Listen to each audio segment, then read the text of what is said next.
ভাবে লক্ষ লক্ষ কোটি কোটি টাকা বায়ু মানে মুড়ি মুড়ির মতো ছড়ানো হয়েছে একটাই উদ্দেশ্য, আমরা বালক ব্রহ্মচারী মহারাজকে ওরা এত চেষ্টা করেছিল, কিছুতেই ঠাকুরকে মারতে পারছে না।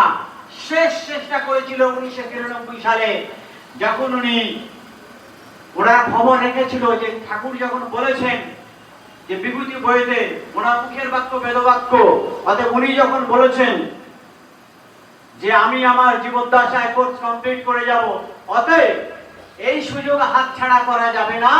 যেই উনি সমাধিস্থ হবেন সেই সুযোগে দেহটাকে কেড়ে কুড়ে নিয়ে পুড়িয়ে দেওয়া হবে।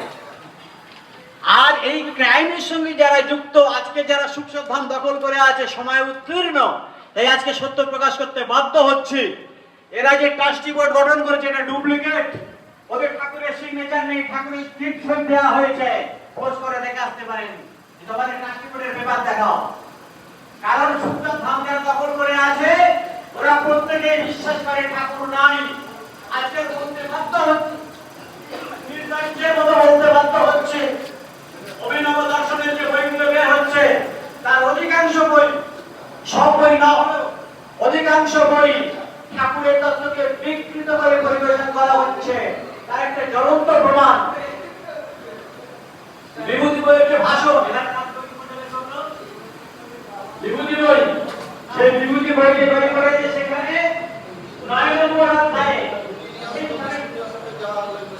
কত পুরাতন বই, সেই বই 1958 সালের বই, সেই বইতে ঠাকুর 9 নম্বর অধ্যায়ে বলছেন যে দীর্ঘ 6 মাস ব্যাপী নির্বিকল্প সমাধিতে থাকা যায়, সেই সমাধিস্থ দেহ সেই অবস্থায় কোনো কিছু খাওয়ারও প্রয়োজন হয় না, খাওয়ারও প্রয়োজন হয় না। এবং কি সেই সমাধিস্থ দেহ অধিকারী সমাধি ব্যবসা করতে করতে কিছু বলতে কোনো খাওয়া দাওয়া দরকার হয় না, যারা শক্তিকে কন্ট্রোল করতে পারে না ফিরে আসতে পারে। এইভাবে অধ্যায় প্রাসঙ্গিকভাবে আগুনের প্রসঙ্গ টেনে আনলো যে সেই সমাধিস্থ দেহ আগুনে ফেলে দিলেও আগুন সারা দেবে না। জানেন তাদের প্রথম বিভূতি বই আছে। এখন এরা যে বইটা বের করেছে কি লিখেছে, আগুন কথাটা তুলে দিয়ে অন্তর অন্তর সারা দেবে না, অন্তর সারা দেবে না। আগুনটাকে আগুন করে দিয়ে অন্তর হয়ে যাবে।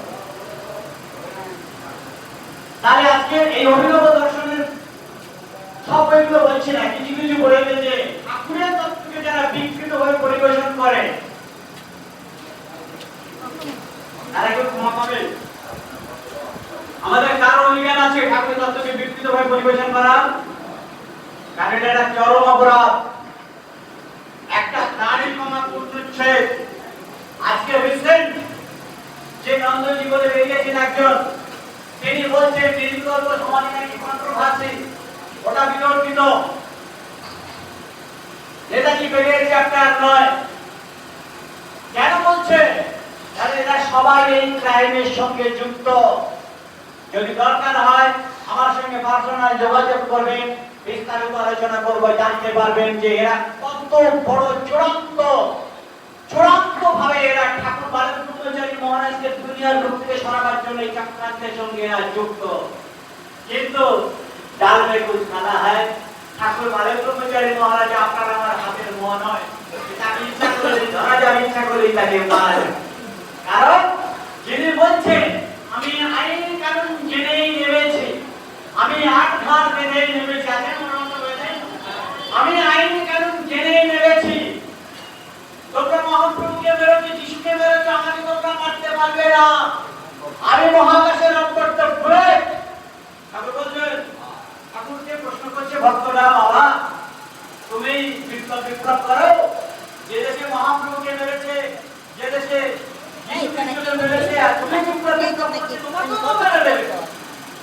তখন ঠাকুর বলছেন ঠিক হইতো, কিন্তু আমি আইনি কারণ জেনেই নেমেছি, আমি 8 ঘাট বেঁধেই নেমেছি।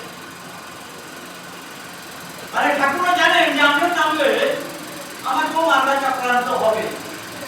তাই আগাম জানিয়ে রাখলেন 1951 সালে পুরী ভববাকার আশ্রমে যে আমি আইন কানুন জেনেই নেমেছি, আমি আট ঘাট বেঁধেই নেমেছি। তোমরা মহাপ্রভুকে বেরোচ্ছে, যিশুকে বেরোচ্ছে, আমাকে তোমরা মারতে পারবে না, আমি মহাকাশের অপর্তক বুলেট। অতএব সেই ঠাকুরকে এরা ভিন্ন গ্রুপের রক্ত ঢুকিয়ে